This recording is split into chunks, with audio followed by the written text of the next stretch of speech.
Découvre comment un échec peut mener au succès. On a grandi en croyant que l'échec était un ennemi, qu'il fallait l'éviter, le cacher, le fuir. Mais la vérité, c'est que l'échec n'est pas la fin. L'échec est un message, un professeur, un passage obligé vers le succès.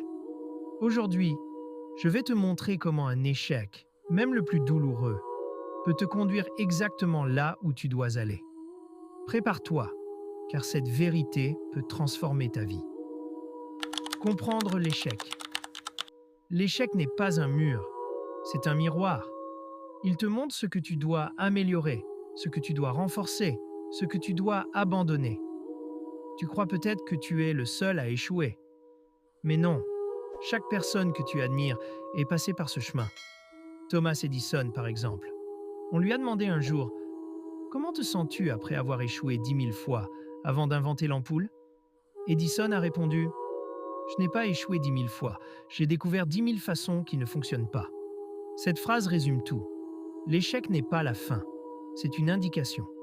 Michael Jordan, considéré comme le plus grand basketteur de l'histoire, l'a dit lui-même. Dans ma carrière, j'ai raté plus de 9 000 tirs. J'ai perdu presque 300 matchs. 26 fois, on m'a confié le tir de la victoire et je l'ai raté. J'ai échoué encore, encore et encore. Et c'est pour ça que j'ai réussi. Voilà la vérité.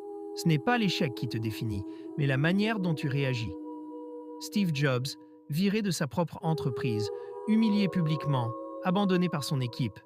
Et pourtant, ce moment a été le début de son plus grand succès, parce qu'il est revenu différemment, plus fort, plus clair. L'échec lui a donné un second souffle. Et toi, tu crois peut-être que ton échec est unique, qu'il te détruit. Mais non, ton échec est une graine. Si tu la plantes, elle devient un arbre. Si tu la refuses, elle meurt.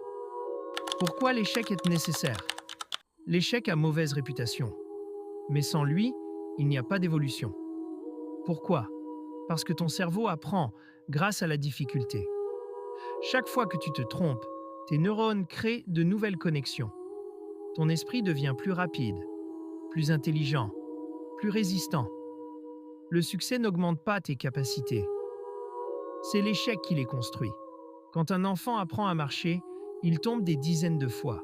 Mais jamais tu n'as vu un enfant tomber une fois et dire « ce n'est pas pour moi ». Jamais.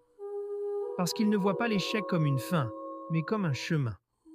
Toi aussi, tu dois réapprendre à voir l'échec comme un apprentissage. Regarde les entrepreneurs à succès. Ils connaissent tous ce cycle. Essayer, échouer, comprendre, ajuster, réussir. C'est universel. L'échec développe ta patience, ta vision, ton courage, ta discipline. Sans échec, tu ne te remets pas en question. Sans échec, tu ne changes jamais ta manière de faire. Sans échec, tu restes le même. Et rester le même, c'est la vraie faillite. Le succès n'est pas une ligne droite. C'est une succession de défaites stratégiques. Chaque échec élimine une mauvaise direction pour t'amener à la bonne. Chaque erreur te rapproche de la solution. Chaque chute t'oblige à réapprendre à marcher, cette fois plus fort.